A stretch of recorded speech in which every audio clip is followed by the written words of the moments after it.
మేమైతే చాలా బాగున్నాము. మీరందరూ కూడా చాలా చాలా బాగున్నారని మేము అనుకుంటున్నాము. ఫస్ట్ టైం మీరు మా ఛానల్ చూస్తుంటే గనక మేమైతే యూకేలో ఉంటాము. సో మన ఛానల్లో మరిన్ని ఇన్ఫర్మేటివ్ వీడియోస్ ఉన్నాయి. ప్లీజ్ లైక్ చేయండి, షేర్ చేయండి అండ్ మన ఛానల్ని సబ్స్క్రైబ్ చేసుకోవడం అస్సలు మర్చిపోవద్దు. థంబ్నెయిల్ చూసిన ప్రతి ఒక్కరికి అర్థమై ఉంటుంది. సో ఎస్ 2025లో యూకే రావడం వర్త్ కాదా అన్నది అయితే చూద్దాము. లాస్ట్ ఇయర్ ఇమిగ్రేషన్ రూల్స్ చాలా చేంజ్ అయ్యాయి అండ్ ప్రాసెస్ అన్నది చాలా టఫ్ చేశారు. సో దాని నుంచి యూకేకి రావడానికి అంత ఇంట్రెస్ట్ చూపించట్లేదు ఎవరును. సో ఈజియెస్ట్ వే యూకేకి రావాలి అని అంటే నాకు తెలిసినంత మటుకి స్టూడెంట్ వీసానే. అంటే ఎంఎస్కి అని చెప్పి చదువుకోవడానికి రావచ్చు హైయర్ స్టడీస్కి. సో ఎవరైనా సింగిల్స్ రావాలి అనుకుంటే అది బెస్ట్ ఆప్షను. అంతకు ముందు ఏంటంటే డిపెండెన్స్ అలౌడ్ స్టూడెంట్ వీసాకి, కానీ ఇప్పుడు ఏంటంటే డిపెండెన్స్ని తీసేశారు.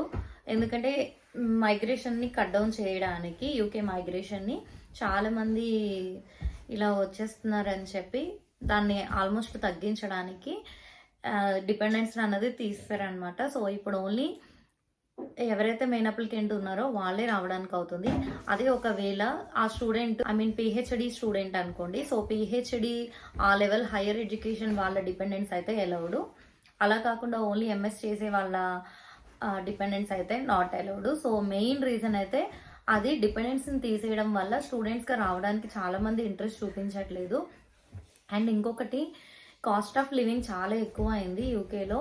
సో ఈవెన్ ఇప్పుడు స్టూడెంట్ వీసా ఎవరైతే వేసుకొని వద్దాం అనుకుంటున్నారో వాళ్ళకు వచ్చేసి అంతకుముందు రిక్వైర్మెంట్స్, లివింగ్ ఎక్స్పెన్సెస్ కింద రిక్వైర్మెంట్స్ వేరే ఉండేవి. ఇప్పుడు వచ్చేసి ఇన్సైడ్ ఒకవేళ లండన్లో ఉంటే గనక వాళ్ళు అట్లీస్ట్ 9 months వాళ్ళ లివింగ్ ఎక్స్పెన్సెస్ అన్నది పర్ మంత్కి 1483 pounds అన్నది చూపించాలి. అంటే ఇంచుమించు 1,50,000. అలా 9 నెలలు 1,50,000 ఇంటూ 9 నెలలు అంటే వేసుకోండి. ఆల్మోస్ట్ అదే ఒక 12 to 15 లక్షల దాకా అవుతుంది. అండ్ ఫీజు వచ్చేసి సపరేట్. ఫీజు నాకు తెలిసినంత మటుకి మేము వచ్చిన టైంలో అరౌండ్ ఫీజు వచ్చేసి 15,000 pounds అలా ఉంది. ఇప్పుడు ఆల్మోస్ట్ 18,000 ప్లస్సే ఉంది, కానీ అంతకన్నా తక్కువ లేదు. అండ్ అది కూడా మనకి ఆప్షన్స్ ఇస్తారనమాట. ఒక ఆఫ్ అన్నది మీరు ఎప్పుడైతే అడ్మిషన్స్కి చేస్తున్నారో అప్పుడు పే చేయాలి. రిమైనింగ్ ఆఫ్ యూకేకి వచ్చిన తర్వాత వితిన్ 2-3 monthsలో పే చేసే ఆపర్చునిటీ ఉంటుంది. అండ్ కొన్ని యూనివర్సిటీస్ అయితే అలా కూడా ఎలో చేయట్లేదు. 80% ఫీ అన్నది మనం ఇన్సైడ్ ఎప్పుడైతే ఈ ఇండియాలో ఉంటున్నామో అప్పుడే పే చేయాలి. అడ్మిషన్స్కి అప్లై చేసి అంతా కన్ఫర్మ్ అయిపోయి మొత్తం వచ్చేసిన తర్వాత అప్పుడు పే చేయాలి.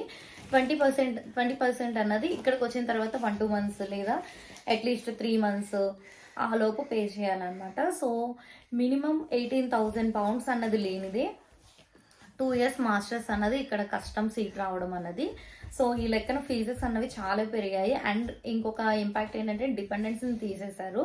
18 లక్షలు ప్లస్ 9 months కింద లివింగ్ ఎక్స్పెన్సెస్, మెయింటెనెన్స్ వచ్చేసి అరౌండ్ 15 లక్షలు అకౌంట్లో చూపించాలి.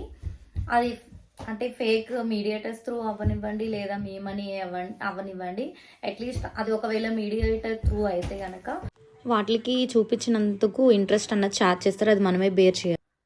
సో అవి అలా చూపించినా కూడా ఒక స్టూడెంట్ అన్న వాళ్ళు యూకేకి రావాలి అని అంటే అట్లీస్ట్ 20,000 pounds అంటే 20 లక్షల కన్నా ఎక్కువ, మన ఇండియన్ కరెన్సీతో చూసుకుంటే 20 లక్షల కన్నా ఎక్కువ పెట్టుకొని రావాల్సి వస్తుంది.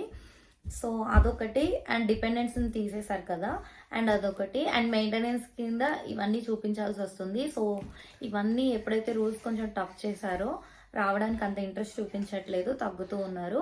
అండ్ ఇంకొక పాసిబుల్ వే ఏంటి అని అంటే స్కిల్డ్ వర్కర్ కింద కూడా యూకేకి రావచ్చు. ఇఫ్ ఇన్ కేస్ సాఫ్ట్వేర్ అలాంటి వాటిల్లో మీకు ఎక్స్పీరియన్సెస్ ఉన్నాయనుకోండి. సో ఇండియా నుంచి డైరెక్ట్ యూకేకి లేదా ఆన్ సైట్స్ మీద టైర్ 2 వీసా వేసుకొని రావచ్చు. ఎవరైనా అంటే టైర్ 2 అంటే ఏంటంటే ఇక్కడ ఎవరైనా ఎంప్లాయీస్ ఉన్నారనుకోండి, ఆ ఎంప్లాయీస్ స్పాన్సర్ చేస్తారనమాట. ఎవరైతే ఇండియాలో ఉన్నారో లేదా అనదర్ ప్లేసెస్లో ఉన్నారో వాళ్ళని, ఒక ఫారెన్ ఎంప్లాయీని హైర్ చేసుకొని మీకు వీసా అవన్నీ చేసి జాబ్ ఇస్తారనమాట. సో దానిని టైర్ 2 అని అంటారు. ఇప్పుడు స్టూడెంట్ లాగా వస్తే స్టడీస్ కంప్లీట్ చేసుకొని నెక్స్ట్ ఫర్దర్ సెటిల్ అవ్వడానికి అయితే టైర్ 2 అలాంటి వాటికి స్విచ్ చేసుకుంటారు. ఇలా టైర్ 2కి వస్తే కనుక ఒక 5 ఇయర్స్ కంటిన్యూషన్ 5 ఇయర్స్ వాళ్ళు స్పాన్సర్ చేస్తే మనం యూకేలో ఉండే పాసిబిలిటీ ఉంటుంది. దెన్ ఐఎల్ఆర్కి వేసుకోవచ్చు అనమాట, అంటే సెటిల్మెంట్కి వేసుకోవచ్చు ఇక్కడ. సో ఆ టైప్ కూడా చాలా స్ట్రిక్ట్ చేశారు ఇప్పుడు వచ్చేసి ప్రాసెస్. లాస్ట్ ఇయర్ ఏం చేశారు అంటే వాటి సాలరీ క్రైటీరియా అన్నది చాలా ఎక్కువ చేశారు. సో ఇప్పుడు ఒక ఎంప్లాయర్ అది ఎందుకు అని అంటే మైగ్రేషన్ని తగ్గించి ఇక్కడ ఇంగ్లీష్ వాళ్ళకి, వాళ్ళ పీపుల్ ఎవరైతే ఉన్నారో వాళ్ళకి బెనిఫిట్ చేద్దాము అని చెప్పి, అందువల్ల ఏమైందంటే సాలరీ రేట్స్, వాళ్ళ సాలరీ రిక్వైర్మెంట్స్ అనేది చాలా బాగా పెంచేశారు. అంతకు ముందు మినిమం సాలరీ రిక్వైర్మెంట్ కింద 26,000 పౌండ్స్ ఉండేది, అంటే పర్ యానం వచ్చేసి 26 లక్షలు మినిమము. ఇంకా అంతకన్నా తక్కువ కేర్లో ఉన్న వాళ్ళకి అండ్ కొన్ని రీటైల్స్లో న్యూ ఎంట్రెంట్ కింద 21,000 20,000కే రన్ చేశారు. అది ఇప్పుడు 26,000 అని చెప్పా కదా. సో 26,000 కాస్త 38,700 చేశారు, అంటే ఇంచుమించు 40 లక్షలు పర్ యానం సాలరీ. సో 40 లక్షలు రావాలి అంటే ఒక ఎంప్లాయర్ ఒక ఎంప్లాయీకి హైర్ చేసుకోవడానికి ఇప్పుడున్న న్యూ సాలరీ క్రైటీరియా 40 లక్షలు. సో అంత అమౌంట్ని వాళ్ళు ఇన్వెస్ట్ చేసి ఒక ఫారెనర్ అంటే ఒక ఇండియా నుంచి లేదా వేరే కంట్రీ నుంచి హైర్ చేసుకోవచ్చు, ఎంతో టాలెంటెడ్ అయితే కానీ హైర్ చేసుకోరు. సో అదొకటి డ్రాబ్యాక్. అండ్ ఇక్కడ స్టడీస్ కంప్లీట్ చేసిన తర్వాత సెటిల్ అవ్వడానికి లేదా వాళ్ళ వీసాని ప్రొలాంగ్ చేసుకోవాలి అని అంటే టైర్ 2కి స్విచ్ అవుతారని చెప్పా కదా. సో ఈవెన్ ఇన్సైడ్ యూకే ఉన్న వాళ్ళకు కూడా మినిమం సాలరీ క్రైటీరియా వచ్చేసి 29,000 పౌండ్స్ ఉండాలి, అది న్యూ ఎంట్రెంట్ అయినా లేదా రెన్యువల్ వీసాస్కైనా. వాళ్ళ ఎస్ఓసి కూడా ఆక్యుపేషన్ని బేస్ చేసుకొని. సో ఇంత సాలరీ క్రైటీరియా అన్నది పెంచడం వల్ల ఎవరు రావడానికి అంత ఇంట్రెస్ట్ చూపించట్లేదు. అండ్ కాస్ట్ ఆఫ్ లివింగ్కి వస్తే కూడా చాలా ఎక్స్పెన్సివ్ అయిపోయినాయి ఖర్చులు అవన్నీ. అండ్ మినిమం ఒక ఫ్యామిలీ వస్తే ఎక్స్పెన్సెస్ ఎంత అవుతాయి అండ్ ఒక సింగిల్ పర్సన్ వస్తే ఎంత అవుతాయో కూడా చూద్దాం. ఒక స్టూడెంట్ మాస్టర్స్ చదవడానికి యూకే వచ్చాడు అనుకోండి, సో వాళ్ళకి అరౌండ్ షేరింగ్లోనే ఉంటారు కాబట్టి ఆల్మోస్ట్ వాళ్ళ ఎక్స్పెన్సెస్ 700 ఇంక్లూడింగ్ ఫుడ్తో కలిపి 700 ఆర్ 750 పౌండ్స్ తోటి పర్ మంత్ అయిపోతుంది. అదే కనుక ఒక కపుల్ అంటే ఒక ఫ్యామిలీ వచ్చింది అనుకోండి, ఈవెన్ కిడ్స్ ఉన్నా లేకపోయినా ఒక వైఫ్ హస్బెండ్ యూకేలో వచ్చి జాబ్కో దేనికో దానికి వచ్చారు అనుకుంటే కనుక వాళ్ళ ఇంక్లూడింగ్ ఫుడ్ ఎక్స్పెన్సెస్ కానీ rent, council tax, water bill and వాళ్ళ ఫోన్ టాప్అప్స్, కార్ ఎలవెన్సెస్ అన్నీ కలుపుకొని ఈజీగా 150,000 నుంచి 160,000 ఈజీగా అంత అవుతాయి అన్నమాట. సో మినిమం ఇక్కడ హౌసెస్ కూడా రెంటల్కి అంతగా దొరకట్లేదు. వాటికి రెంట్ వచ్చేసి పర్ హెడ్ ఒక 2 బెడ్రూమ్ హౌస్ రెంట్ తీసుకోవాలి అని అంటేనే అది అరౌండ్ 650 పౌండ్స్ ఉంటుంది, అంటే 65,000 లేదు. అది కూడా నేను యూకే లండన్లో చెప్పట్లేదు, అవుట్ సైడ్ లండన్ ప్రైజెస్ చెప్తున్నాను. ఈవెన్ అదే లండన్లో అయితే కనుక ఇంకా ఎక్కువ ప్రైజెసే ఉంటాయి. అదే లండన్లో అయ్యి ఉంటే కనుక ఈజీగా 2 బెడ్రూమ్ హౌస్ వచ్చేసి 150,000 180,000 కూడా ఉంటుంది పర్ మంత్. అండ్ 1-2 months వాళ్ళు ఇది కూడా తీసుకుంటారు అడ్వాన్సెస్ కింద. ఎక్కడైనా అడ్వాన్స్ అన్నది మ్యాండేటరీ, అది ఇన్సైడ్ లండన్ అయినా అవుట్ సైడ్ లండన్ అయినా. అండ్ అలానే ఆ క్రైటీరియాస్ కూడా పెంచారనమాట, సాలరీ క్రైటీరియాస్. అండ్ ఇప్పుడు ఉన్న ఆప్షన్స్లో టైర్ 2కి స్విచ్ అవుతున్న ఆప్షన్స్లో కేరర్ కింద వెళ్తున్నారు కొంతమంది. సో ఆ కేర్ ఆప్షన్ కూడా డిపెండెంట్స్ని తీసేస్తారు. ఎవరైతే ఆక్యుపేషన్ ఎస్ఓసి కోడ్ 6135 అండ్ 6136లో ఉన్నారో వాళ్ళ డిపెండెంట్స్ని కూడా తీసేస్తారు. సో కేరర్స్కి వెళ్ళడానికి కూడా ఇప్పుడు అంత ఇంట్రెస్ట్ చూపించట్లేదు. ఎందుకనంటే ఇప్పుడు ఫ్యామిలీ ఉన్న వాళ్ళు స్విచ్ అవ్వలేరు, అది ఇన్సైడ్ యూకే అయినా అవుట్ సైడ్ యూకే అయినా. చాలా మందికి ఇన్ఫర్మేషన్ అన్నది తెలియదు, కేరర్ వాళ్ళ dependents inside UK dependents eligible అని అనుకుంటున్నారు. కానీ ఎవరైతే occupation SOC code 6135 6136 carer and senior carer ఆక్యుపేషన్స్లో ఉన్నారో ఆల్రెడీ ఎగ్జిస్టింగ్ అనుకోండి, వాళ్ళ డిపెండెంట్స్ ఎలౌడ్. అలా కాకుండా వేరే ఆక్యుపేషన్స్ నుంచి వేరే ఫీల్డ్స్ నుంచి కేరర్ కింద స్విచ్ అవుతున్న ఆల్రెడీ ఎగ్జిస్టింగ్ కింద ఉన్న వాళ్ళు కూడా వాళ్ళ డిపెండెంట్స్ అన్న వాళ్ళు ఎలిజిబుల్ కాదు. సో ఇన్ని రీజన్స్ వల్ల చాలామంది యూకేకి రావడానికి అంత ఇంట్రెస్ట్ చూపించట్లేదు. సో ఒకసారి అయితే ఆలోచించుకోండి. అండ్ నా సజెషన్ ఏంటి అని అంటే మీరు కొంచెం బ్యాక్గ్రౌండ్ వర్క్ చేసుకోండి వచ్చే ముందర. సో డిపెండెంట్స్ అయితే అలౌడ్ లేరు కాబట్టి సో సింగిల్గా వచ్చే వాళ్ళు ఎవరైనా రావచ్చు.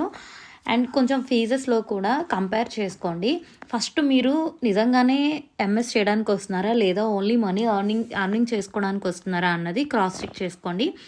ఇఫ్ ఇన్ కేస్ చాలామంది అయితే నాకు తెలిసినంత మటుకి మనీ ఎర్న్ చేసుకోవడానికే యూకేకి వద్దామని అనుకుంటారు. సో చదువుకునే వాళ్ళు 20% అయితే 80% అర్నింగ్స్కనే వస్తారు. సో అలాంటి వాళ్ళకి అంత బెటర్గా అయితే లేదు.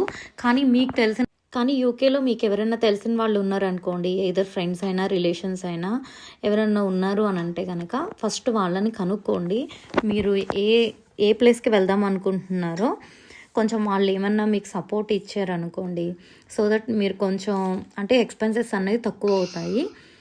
అండ్ అదే కాకుండా ఇలా యూనివర్సిటీ ఫీజెస్ నేను £20,000 అలా అంటున్నాను కదా, అంతకన్నా మీరు కన్సల్టెన్సీని కన్సల్ట్ అయినప్పుడు మీ బడ్జెట్ చెప్పండి. ఈ ఈ ఈ అంత అమౌంటే నేను ఎఫర్ట్ చేయగలను, ఆ వాటిలో ఏమన్నా కోర్సు జాయిన్ అవుదాం అనుకుంటున్నా అన్నట్టు. సో దట్ మీరు ఇంకొంచెం అమౌంట్ అక్కడ సేవ్ చేసుకోగలరు. ఎందుకు ఇలా అంటున్నానంటే మీరు ఒక స్టూడెంట్గా వచ్చినప్పుడు మీకు ఎలిజిబిలిటీ ఓన్లీ 20 అవర్స్ లీగల్గా వర్క్ చేసుకోవడానికి ఉంటుంది. సో ఆ 20 అవర్స్కి మోస్ట్లీ మీకు వచ్చే పే ఒక ₹1,00,000 లేదా £1,20,000 కన్నా, ఒకవేళ మీరు వేర్ హౌసెస్లో వర్క్ చేశారనుకోండి £1,000 లేదా 1,200 అంతకన్నా అయితే ఎక్కువ రాదు. సో బెస్ట్ థింగ్ ఏంటంటే వాటికి ట్యాక్స్ అన్నది క్యాలిక్యులేట్ అవ్వదు. స్టూడెంట్స్ 20 అవర్స్ చేసుకునేది కాబట్టి మనకి ఇక్కడ ఏంటంటే ఒక 12,000 దానిలోపు ఉన్న అమౌంట్కి ట్యాక్స్ అన్నది కట్ అవ్వదు. సో అంతకు మించి ఎక్కువ ఉంటే కనుక సో మనం ట్యాక్స్ పే చేయాల్సి వస్తుంది. అందుకు ఆ తర్వాత రిమైనింగ్ మీరు క్యాష్ ఇన్ హ్యాండ్ వర్క్స్ చేసుకోవడమే. అంటే ఎవరైతే ఇల్లీగల్గా ఇస్తారో జాబ్స్, కానీ అక్కడ మనకి అది కూడా ఎక్కువగా మన ఇండియన్సే ఇస్తూ ఉంటారు. సో ఆ క్యాష్ ఇన్ హ్యాండ్ జాబ్స్ కూడా ఎంత ఇవ్వరు, మినిమం పే ఇప్పుడు 1144 ఉంది. అక్కడ వాళ్ళు ఏంటంటే £7, £6, £8 అంతకన్నా ఎక్కువ ఇవ్వరు అనమాట. సో మనమైతే అవర్స్ ఏమో 11 గంటలు 12 గంటలు చేయాల్సి వస్తుంది రోజుకి. వాళ్ళు ఇచ్చే పేయీస్ ఏమో అలా ఉంటాయి, £6-7, £8 కన్నా. అది నేను రీసెంట్గా నాకు తెలిసిన ఇన్సిడెంట్ ఏంటి అని అంటే, మాకు తెలిసిన వాళ్ళ ఫ్రెండ్ రీసెంట్గా వచ్చాడు ఒక 3 months బ్యాక్. సో లండన్లో అనమాట ఉండేది. ఏదో ఇండియన్ రెస్టారెంట్కో లేదా ఏదో కాఫీ షాప్ అనుకుంటా ఇలా క్యాష్ ఇన్ హ్యాండ్ ఇస్తారా అని అంటే వెళ్ళి కనుక్కున్నాడు. రెజ్యూమ్ అవన్నీ డ్రాప్ చేయమంటే వెళ్ళి డ్రాప్ చేశాడు. వాడు పర్ అవర్కి £6 ఇస్తా అని చెప్పాడంట. సో £6 అంటే అసలు ఏమీ రాదు. మళ్ళీ నీకు ఫుల్ షిఫ్ట్స్ ఇస్తా అని చెప్పాడంట. అంటే రోజు మొత్తం 12 గంటల ఓపెనింగ్ నుండి క్లోజింగ్ వరకు ఇస్తానన్నారంట. అలా చూసుకున్న రోజు మొత్తంలో ఒక 10 hours ఇచ్చాడు అనుకోండి. సో 10 hours £6 చెప్పను పర్ అవర్కి £60 వస్తాయి. అంటే 6,000. 6,000లో 2,000 అన్నది ట్రాన్స్పోర్టేషనే అవుతుంది. సో £40 కోసం తను రోజు 4 సార్లు అప్ అండ్ డౌన్లు చేసి వెళ్ళి అక్కడ జాబ్ చేసి అంత వర్త్ కాదు కదా. సో అది అందుకు చూసుకోండి. నేను ఎందుకు ఇలా చెప్తానంటే మీ ఫ్రెండ్స్ వాళ్ళ రిలేటివ్స్, మీకు తెలిసిన రిలేటివ్స్ ఉన్నారనుకోండి, సో ఇంకొంచెం బెటర్ ఆప్షన్స్ అనేవి దొరుకుతాయి. అండ్ ట్రాన్స్పోర్టేషన్ అలాంటివన్నీ తక్కువ అవుతాయి. షేరింగ్లో ఉండడం వల్ల బిల్స్ అవన్నీ షేర్ చేసుకోగలుగుతారు. And at the same time living expenses, maintenance కాస్ట్లు కూడా చాలా తక్కువ అయ్యే ఛాన్సెస్ ఉంటాయి అన్నమాట. సో ఫస్ట్ అయితే నన్ను అడిగితే కనుక వచ్చి చాలా హార్డ్ వర్క్ అయితే చేయాల్సి ఉంటుంది. ఒక 1-2 years అయితే కష్టపడాలి. ఇది ఎలా ఉంటుందంటే చూడండి, ఫస్ట్ ఎడ్యుకేషన్కి మీరు ఒక 20 లక్షలు అప్పు పెట్టుకొని వస్తారు. ఆ అప్పు తీర్చడానికి ఇక్కడ వచ్చి పార్ట్ టైమ్స్ చేస్తూ ఉంటాము 40 hours 50 hours అవన్నీ. కానీ అది కూడా భయపడుతూ చేయాలి. ఎందుకంటే ఇప్పుడు కొంచెం చెకింగ్స్ అనేవి బాగా జరుగుతున్నాయి inside London and out side London. So కానీ మనకి ఇండియాలో కన్సల్టెన్సీస్ ఎలా గైడ్ చేస్తారు అని అంటే, మీరు స్టూడెంట్ వీసా మీద వెళ్ళి బాగా అర్నింగ్స్ గెయిన్ చేసుకోవచ్చు. అక్కడ యూనివర్సిటీ ఏమి ఉండదు, 1 day 2 days ఉంటాయి అనేసి చెప్తారు. ఇదైతే మాత్రం అబద్ధం నాకు తెలిసినంత మటుకి. సో యూనివర్సిటీ ఎన్ని డేస్ ఉంటుంది ఏంటి అన్నది కన్సల్టెన్సీస్కి అస్సలు ఐడియా ఉండదు. ఎందుకు అని అంటే ఇది డిపెండ్స్ అపాన్ చూస్ చేసుకున్న కోర్సు. సో మీరు చేసుకున్న కోర్సుని బేస్ చేసుకొని ఉంటుంది షెడ్యూల్ అన్నది. నాకు తెలిసినంత మటుకు అయితే నేను ఇందులో ఏం ఎక్స్ట్రా యాడ్ చేయలేదు, భయపెట్టడానికి కూడా ఏం చేయలేదు ఈ వీడియో. సో మీరు ఇఫ్ ఇన్ కేస్ ఏమైనా గూగుల్ చేసుకున్న gov.uk సైట్లో చెక్ చేసుకున్నా కూడా సేమ్ ఇదే ఇన్ఫర్మేషన్ ఉంటుంది. సో నేను చెప్పే సజెషన్ అదే అనమాట. మీకు ఎవరైనా తెలిసిన వాళ్ళు ఉండి కొంచెం సపోర్ట్ ఇస్తాను అని అంటే కనుక బెస్ట్. లేదు అనుకుంటే కనుక కొంచెం ఆలోచించండి. ఎందుకు అని అంటే ఇప్పుడు 20 లక్షలు 25 లక్షలు పెట్టుకొని వచ్చినా కూడా మనకు అంత సంపాదించుకునే అంత ఇక్కడ రావట్లేదు అన్నప్పుడు అంత ఇన్వెస్ట్మెంట్ పెట్టడం కూడా వేస్ట్ కదా. సో అదనమాట. అండ్ వచ్చేవాళ్ళు కన్ఫామ్గా ఉండాలి అనుకున్న వాళ్ళు ఏదో ఒక రకంగా అయితే ఉంటారు, ఏదో ఒకటి చేసుకొని. సో డిపెండెన్స్ లేకపోవడం అన్నది ఒక పెద్ద డిసడ్వాంటేజ్. అయితే మైగ్రేషన్ని కట్ డౌన్ చేయడానికి ఇలా చేశారు. మేబీ ఇన్ ఫ్యూచర్ ఏమన్నా మళ్ళీ ఇంక్లూడ్ చేయొచ్చేమో. సో అది ఈ ఇన్ఫర్మేషన్ అందరికీ అర్థమైందని నేను అనుకుంటున్నాను. నేనైతే ఎక్కడ భయపడలేదు, ఎవరిష్టం వాళ్ళది. సో రూల్స్ అయితే ఇవి. అంత భయపడే సిచ్యువేషన్ అని ఏం లేదు. ఒకటి ఫైనాన్షియల్గా కొంచెం ప్రాబ్లము. ఎందుకు అని అంటే స్టూడెంట్స్కి ఇప్పుడు ఒక ఫుల్ టైం స్టూడెంట్ అండ్ అలానే స్టడీస్ కంటిన్యూ చేయకుండా మీరు మానేసి వర్క్ మీద ఫోకస్ చేసి ఎర్నింగ్స్ అనేది స్టార్ట్ చేసుకొని సో కంప్లీట్గా మీరు ఎడ్యుకేషన్ని పక్కన పెట్టేశారనుకోండి, అలా కూడా చాలా ప్రాబ్లం అవుతుంది. ఎందుకంటే యూనివర్సిటీ నుంచి మెయిల్స్ వస్తున్నాయి, 1-2 రిమైండర్స్ అయిన తర్వాత డైరెక్ట్గా మీ వీసా కూడా రద్దు చేసుకొని ఛాన్సెస్ చాలా ఉన్నాయి. ఇప్పుడు అలానే చేస్తున్నారు బాగా. వాళ్ళు చెప్తారు కన్సల్టెన్సీస్ వాళ్ళు ఏంటి అని అంటే మీకు ఓన్లీ 2 డేసే ఉంటుంది యూనివర్సిటీ అని. అలా అని వాళ్ళకి అసలు తెలీదు. మీరు ఇక్కడికి వచ్చి సెషన్స్కి అటెండ్ అయ్యేంత వరకు తెలీదు మీ షెడ్యూల్ ఎలా ఉంటుంది, ఎన్ని డేస్ ఉంటుంది, అది 5 డేస్ ఉంటుందా, 3 డేస్ ఉంటుందా, ఓన్లీ 2 డేస్ ఉంటుందా అని చెప్పి ఇలాంటి ఇన్ఫర్మేషన్ అయితే మాత్రం ఎవరైనా రాంగ్లీ గైడ్ చేస్తే వాళ్ళని అసలు నమ్మద్దు. సో ఒకవేళ ఎవరైనా ఇప్పుడు యూకేకి వస్తున్నా కూడా మీరు ఎడ్యుకేషన్ పర్పస్ వస్తున్నప్పుడు education main important. Studies complete చేసుకోండి. అండ్ ఏంటి అని అంటే క్లాసెస్ని అయితే ఎక్కొట్టద్దు అస్సలు. క్లాసెస్కి అటెండ్ అవ్వండి. క్లాసెస్కి అటెండ్ అయ్యి మీ ఫ్రీ టైమ్స్లో ఏదైతే ఉందో అప్పుడు వర్క్ చేసుకోవడానికి ప్రయారిటీ ఇచ్చుకోండి. ఎందుకంటే స్టడీస్ కంప్లీట్ చేసిన తర్వాతే లీగల్గా మనకు ఉండడానికి రైట్ ఉంటుందన్నమాట. ఇఫ్ ఇన్ కేస్ మనం స్టడీస్ కంప్లీట్ చేయకుండా అసైన్మెంట్స్ కంప్లీట్ చేయకుండా లేకపోతే క్లాసెస్కి ఇర్రెగ్యులర్గా వెళ్ళినా కూడా అవి కూడా వీసాస్ మీద ఇంపాక్ట్ అవుతుంది. సో ఇవన్నీ కూడా చాలా బాగా చెక్ చేస్తున్నారనమాట ఇప్పుడున్న ప్రాసెస్ ప్రకారం. సో వచ్చే వాళ్ళకైతే ఆల్ ద వెరీ బెస్ట్. మీరు పర్టికులర్గా ఏదైనా ఇన్ఫర్మేషన్ గురించి యూకేలో తెలుసుకోవాలి అనుకుంటే కనుక మన తెలుగు వాయిస్ ఇన్ యూకేకి కామెంట్ చేయండి, లేదా ఇన్స్టాగ్రామ్లో ఫాలో అవ్వండి. మరిన్ని ఇన్ఫర్మేటివ్ వీడియోస్ కోసం ప్లీజ్ మన ఛానల్ అయితే సబ్స్క్రైబ్ చేసుకోండి. నన్ను సపోర్ట్ చేస్తారని నేను అనుకుంటున్నాను. See you in next video. Bye.